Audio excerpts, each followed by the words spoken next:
안녕하세요. 김태훈의 현명한 투자자 방송 시작하겠습니다. 본 영상에서 다루는 내용은 투자 권유가 아니며 각 개인의 투자 판단에 대한 책임을 지지 않습니다. 별도 SNS 채널 가입을 유도하거나 투자 권유 및 유료 리딩 서비스를 홍보하는 불법 사칭 계정에 유의하시기 바랍니다. 자, 오늘은 SP 시스템스에 대해서 말씀을 좀 드리겠는데요. 이 회사 같은 경우 대표적으로 이제 겐트리 로봇을 기억하시면 됩니다. 겐트리 로봇은 여러 축으로 되어 있는 그 산업용 그 자동 제조회사, 제조 로봇을 말하는데요. 이 회사는 그 겐트리 로봇을 현대차나 이 테슬라에 이미 납품해 본 경험이 있는 그런 회사입니다. 그래서 이 겐트리 로봇은 이미 공장의 그 스마트 팩토리에 이 납품을 해서 검증을 받은 그런 회사이기도 하죠. 지금 보시게 되면 이 회사는 부품부터 모듈 또 자동화 장비까지 또 그 겐트리 자동화 시스템 전체를 구축하는 이런 그 전기 자동차 분야와 또 2차 전지 쪽 스마트 팩토리 구축 능력을 보유하고 있는 회사입니다. 그래서 자동차 회사에 납품을 하기 때문에 대규모로 납품을 하게 되죠. 그래서 어느 정도 규모의 경제를 달성하고 있는 그런 기업으로 알려져 있습니다. 로봇 회사 중에 이 정도 매출 외형을 갖고 있는 회사가 많지 않다는 점에서 시장에서 주목을 받고 있는 그런 회사이기도 하죠.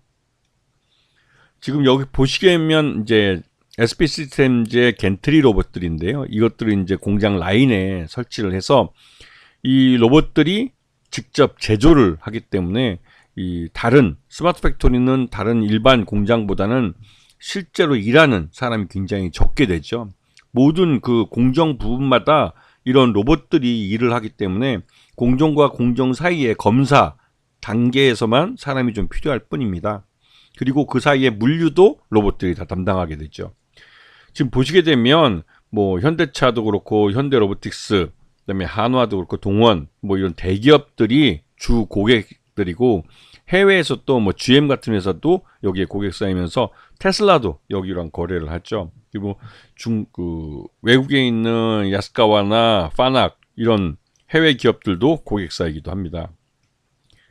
그래서 지난 3분기까지 실적들을 보면 전체 매출액 중에 이 겐트리 로봇 분야에서 이게 전체 매출의 한 50%반 정도가 여기서 발생하고 그다음에 스마트 팩토리 솔루션 해가지고 이런 겐트리 로봇들을 전체적으로 묶어서 한꺼번에 이제 납품하는 이런 쪽이 약 한 40% 정도 지분을 그러니까 매출을 차지하고 있습니다. 그래서 지금 3분기까지 실적을 보면 올해는 실적이 매출 외형은 좀 괜찮을지 몰라도 이 수익성 면에서는 좀 아쉬움이 있는데요. 물론 이 여기 보시게 되면 누적해서는 매출 외형이 439억에서 515억으로 매출 외형은 급증한 걸 볼 수가 있습니다. 하지만 매출 원가 관리에서 완전히 실패했죠. 그래가지고 매출 총이익은 나왔지만 영업이익과 그러니까 판관비를 제외한 영업이익에서는 적자로 돌아섰습니다. 이게 이런 그 로봇 회사 중에서 이 수익성이 굉장히 낮은 회사라고 할 수가 있죠. 이게 산업용 로봇을 주로 하다 보니 다른 그 로봇 회사들 서비스 로봇이나 이런 쪽보다는 수익성이 굉장히 낮을 수밖에 없는 그런 한계가 있습니다. 그래서 요번 3분기까지 누적해서 그 매출 예형은 성장했지만 수익성은 굉장히 나빠진 형태인데 이게 나름대로 뭐 그 올해 이 실적이 3분기까지 실적이 안 좋았기 때문에 아마도 4분기 때 이걸 확실히 돌려놓을 만한 그런 대규모 그 수주가 있지 않는 한 그 올해는 2024년은 포기한 해가 되지 않을까, 즉 적자를 그냥 그대로 용인하고 넘어가게 되지 않을까 그런 추측을 해봅니다. 전반적으로 지금 2024년은 경기 침체 속에서 이 스마트 팩토리 공장에 대한 투자가 많이 이연된 그런 해이기도 하죠. 그런 면에서 굉장히 좀 이 어려웠던 한 해로 기억이 될 것 같습니다. 자, 이 회사는 최대주 특수관계인을 보면 이게 이제 지분율이 52.08%나 굉장히 높은 편입니다. 최대주 지분이 거의 반 이상이기 때문에 이 주식들은 대부분 다 락업이 걸려 있죠. 그래서 실제로 그 유통 가능한 주식수는 50%가 안 되는 걸로 알려져 있습니다. 그리고 이 회사가 요번에 그 산업용 로봇 자동화 시스템 이게 예전에 2023년에 이제 계약이 시작돼서 이게 올해 1월 31일 날 종료되기 때문에 잔금이 이게 이번에 들어오게 됩니다. 65억짜리 계약인데 이 코넷에 납품해서 자동차 부품 제조하고 친환경 수소, 전기차 부품 이쪽 제조에 들어가는 자동화 로봇, 사람용 로봇을 납품한 건데요. 이게 이제 계약 기간이 좀 굉장히 길었습니다. 그래서 요번 1월 30일 날 잔금이 들어오기 때문에 1분기 때 실적이 좀 좋아지지 않을까라는 기대감을 좀 갖게 하고 있습니다. 그리고 무엇보다도 2025년은 현대차와 기아, 즉 이 회사의 SP 시스템즈의 그 주요 고객사인 현대차와 기아가 대규모로 스마트 팩토리를 짓는, 그리고 이제 이 대부분 이제 공장 터닫기나 내부 공사를 끝내고 이제 본격적으로 이 생산 설비들을 여기다 이제 집어넣는 행위인데, 그게 바로 올해 2025년이 될 가능성이 큰 것이죠. 그래서 올해 하반기부터 양산을 준비할 거라고 하는데, 현대차의 울산 전기차 전용 공장에 이 SP 시스템즈의 겐트리 로봇이 대규모로 납품될 가능성이 큽니다. 그리고 이 화성에 있는 오토랜드라고 해가지고 여기도 이제 대규모로 전기차 공장을 짓고 있는데요. 현대차 그룹에서 여기에도 2025년 하반기에 양산을 예정하고 있기 때문에 올해 중으로 SP 시스템즈의 겐트리 로봇이 납품될 가능성이 큽니다. 그렇기 때문에 올해 이 SP 시스템즈는 전반적으로 실적이 좋아질 가능성이 큰 것이죠.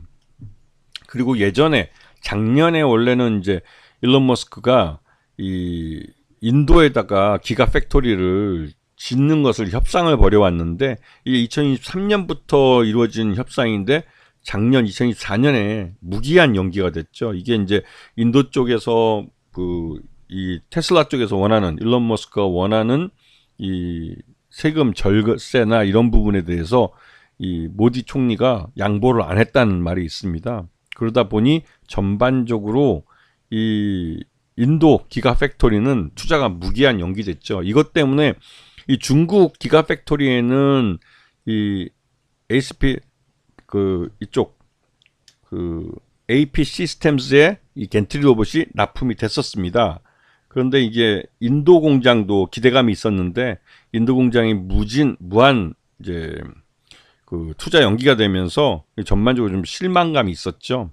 그래서 전반적으로 좀 주가는 많이 흘러내린 편입니다. 이게 작년에 인도 공장에 대한 기대감 때문에 연초에는 좀 올랐지만 그 이후로 인도 공장이 무기한 연기되면서 이 전반적으로 2024년에는 이 SP 시스템즈가 주로 거래하는 대기업들이 스마트 팩토리 공장 투자해서 이 SP 시스템즈에게 기회가 좀 안 왔죠. 그러다 보니까 이게 실적도 이제 매출 내용은 좀 커졌지만 수익성은 굉장히 나쁜 그런 사업들만 하게 된 겁니다. 전반적으로 이 2024년에 투자가 이연됐던 것들은 올해 2025년에 대규모로 투자될 가능성이 크고, 특히 현대차와 기아가 올해 중에 이제 스마트 팩토리들을 완공을 시키고 본격적으로 이제 그 안에서 이제 양산 준비를 하기 때문에 그 전에 이제 올해 중으로 스마트 팩토리에 들어가는 이런 겐트리 로봇들을 납품받게 될 겁니다. 그래서 올해 이 SP 시스템즈는 올해 이제 그러니까 현대차와 기아의 이 물량으로 꽤 괜찮은 실적을 낼 가능성이 커요. 그렇기 때문에 SP 시스템즈뿐만 아니라 이 SP 시스템즈는 이런 현대차와 기아 물량뿐만 아니라 이런 대규모로 대기업들의 스마트 팩토리 공장, 그동안 투자를 이어냈던 이런 공장들에 대한 수요 때문에 꽤 괜찮은 실적을 낼 가능성이 큽니다. 그런 부분이 주가에 이제 바로 선반영되고 있는 그런 모습이기도 하죠. 아시겠죠? 자, 오늘 방송 여기서 마치겠습니다. 감사합니다.